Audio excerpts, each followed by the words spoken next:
నమస్తే, నేను Keshav. Welcome to Suman TV. ఆంధ్రప్రదేశ్లో 1వ తేదీ అంటే పెన్షన్ల పండగ గుర్తొస్తుంది. దీంతో రాష్ట్ర వ్యాప్తంగా ఉదయం 6 గంటల నుంచే పెన్షన్ల పంపిణీ ప్రక్రియ కూడా మొదలైంది. ఇక ముఖ్యమంత్రి చంద్రబాబు నాయుడు గత నెలలో ఎలా అయితే లబ్ధిదారుల ఇంటికి వెళ్ళి మరీ పెన్షన్లు పంపిణీ చేశారో, ఈసారి కూడా అదే తరహాలో ప్రణాళికని సిద్ధం చేశారు. రాయలసీమ పర్యటనకు బయలుదేరారు. ముందుగా శ్రీశైలంలో జలకళని దృష్టిలో ఉంచుకొని కృష్ణమ్మకి హారతి ఇవ్వబోతున్నారు చంద్రబాబు నాయుడు. సో ఈ పర్యటన ఎలా జరగబోతుంది, పెన్షన్ల పంపిణీ పరిస్థితి ఏంటి, ఈ అంశాలపైన విశ్లేషణ చూద్దాం. మనతో పాటు అనలిస్ట్ చంద్ర శ్రీనివాస్ గారు. నమస్కారం అండి.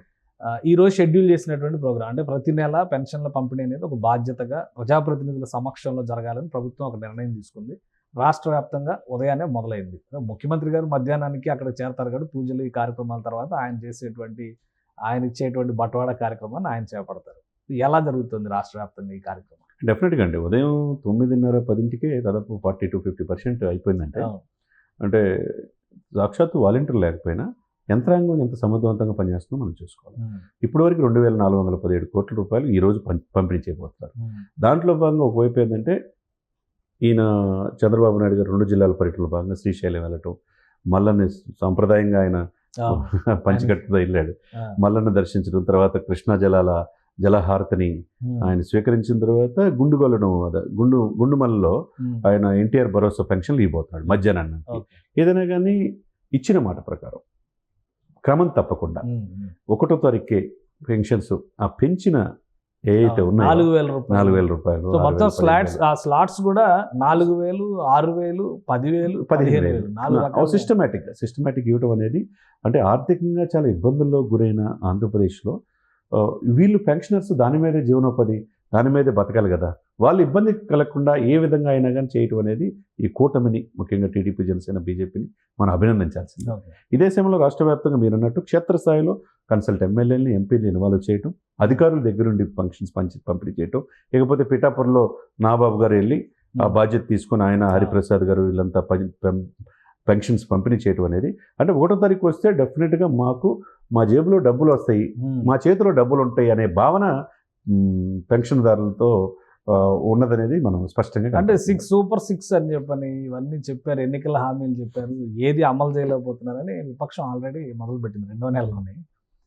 ఎలా చూడాలి? దాంతో పోలి చూసినప్పుడు పెన్షన్లో ఉద్యోగుల జీతాలు 1వ తారీఖు దాటనివ్వమనేటువంటి ఒక మాట ఇచ్చింది కూటమి. ఆ విషయంలో వాళ్ళకి ఎన్ని మార్కులు వేయచ్చు? డెఫినెట్గా ఇప్పుడు పెన్షన్స్ 2 నెలల్లో చూసుకుంటే 1వ తారీఖు జీతాలు వస్తున్నాయి, ఎప్పుడు లేని విధంగా. గత 5 సంవత్సరాల్లో చాలా ఇబ్బందులు, 10వ తారీఖు దాకా జీతాలు లేవు, మరి జీతాలు వస్తున్నాయా? 1వ తారీఖు పెన్షన్లు వస్తున్నాయి కదా, దీనికి 90% మార్కులు వేయాల్సిందే కదా. మళ్ళీ వాళ్ళకి పాస్ అయినట్టు కదండి. పాస్ ఏంటి, డిస్టెన్స్లో పాస్ అయినట్టు అనమాట. అది ఏదైనా కానీ 1వ తారీఖు జీతాలు లేకపోతే వాళ్ళ పరిస్థితులు ఏంది అనేది నాకు తెలుసు అనేది స్వయంగా ఒక కానిస్టేబుల్ కొడుకుగా పవన్ కళ్యాణ్ గారు కూడా చెప్పాడు.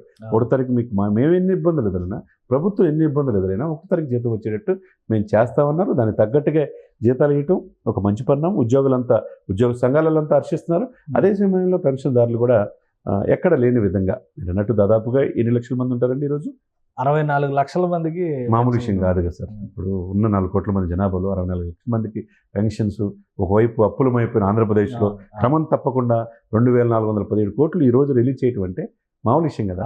మనం ప్రత్యేకంగా దీన్ని అభినందించాలి. సో దీనికి ఇప్పుడు ఆర్థిక పరమైనటువంటి భారం, ఓన్లీ డబ్బులు పంచడం అనేది కాదు, అభివృద్ధి చేస్తాం అనేటువంటి మాట కూటమి చెప్పింది. పదే ఆర్థిక భారం పెరుగుతుంది రాష్ట్రం పైన అనేటువంటి మాట విపక్షం నుంచి అందరూ చెప్తున్నారు, ఎకనామిస్టులు చెప్తున్నటువంటి మాట కూడా అదే. దీనికి సొల్యూషన్ ఏంటి? ఇప్పుడు మొదటి విజయం వచ్చినట్టుగా చూడొచ్చు పెన్షన్స్ పంపిణీ విషయంలో. మీరు అన్నట్టుగా డిస్టింక్షన్, అలాంటి ఫస్ట్ డేకి జీతాలు ఇవ్వడం అనేటువంటి విషయంలో కూడా డిస్టింక్షన్.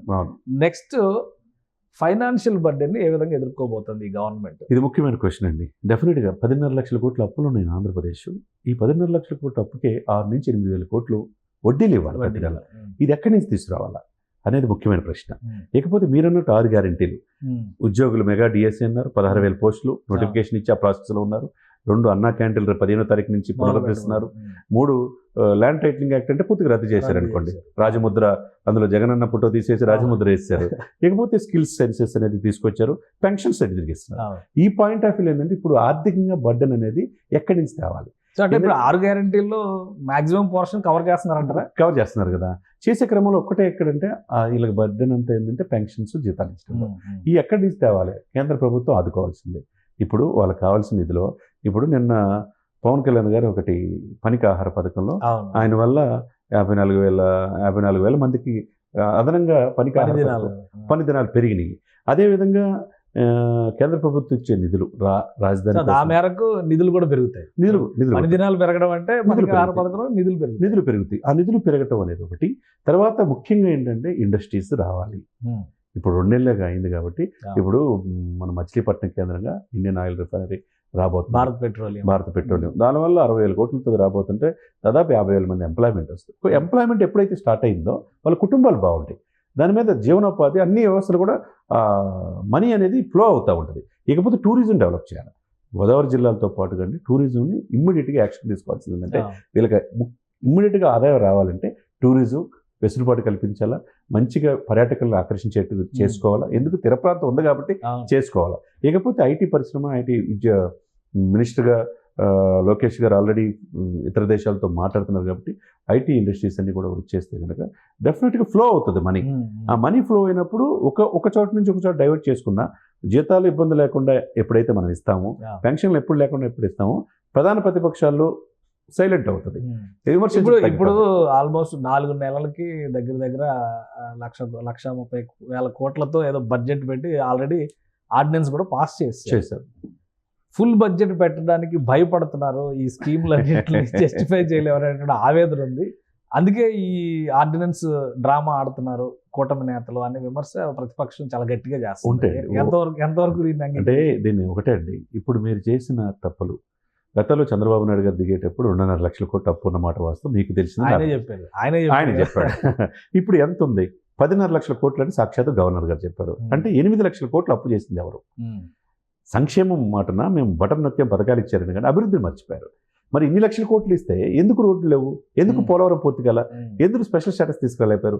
ఎందులో ఇంత దారుణమైన పరిస్థితులు ఎంప్లాయ్మెంట్ కూడా కల్పించలేపారని వైసీపీ నేతలు ఏం చెప్తున్నారంటే పెద్ద ఎత్తున సంక్షేమం పైన ఫోకస్ పెట్టాం కాబట్టి దానికే ప్రాధాన్యం ఇచ్చాం అంటున్నారు. ఇప్పుడు కూటమి ప్రభుత్వం ఏం చెప్తుందంటే కనీసం మ్యాచింగ్ గ్రాంట్ కూడా ఇవ్వకపోవడం వల్ల కేంద్ర ప్రభుత్వం ఇచ్చే మురిగిపోయింది.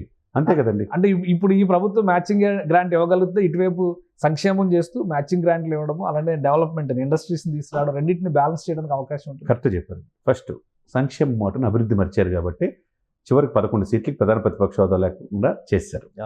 ఇక్కడ సంక్షేమ అభివృద్ధి 2 కళ్ళతో వీళ్ళు చూస్తున్నారు. మ్యాచింగ్ గ్రాంట్ ఎప్పటికప్పుడు అవసరం అయితే 30% ఉందనుకోండి, 20% తీసుకుని రిక్వెస్ట్ చేస్తే సెంట్రల్ ఆమోదించే అవకాశం ఉంది. ఇప్పుడు పంచాయతీలో నిధులు ఎందుకు దారి మరలుతున్నాయి? గ్రామీణాభివృద్ధిలో ఎందుకు నిధులు లేకుండా పోతున్నాయి? ఇవన్నీ కూడా ఏంటంటే ఒక శాఖలో నుంచి తీసుకొచ్చి అమౌంట్లో వేయటం, ఎస్సీ ఎస్టీ సప్లాల్లో తీసుకొచ్చి డైవర్ట్ చేయటం, ఇవన్నీ కూడా తప్పే కదా.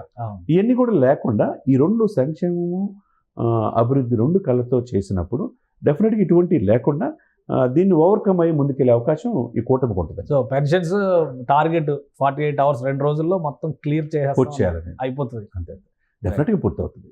రైట్, థ్యాంక్ యూ శ్రీనివాస్ గారు.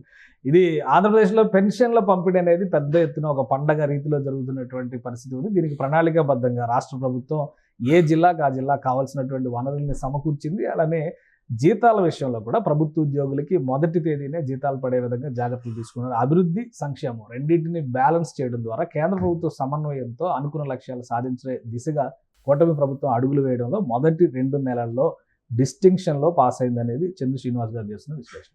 ఇది స్పెషల్ డిస్కషన్. Keep watching.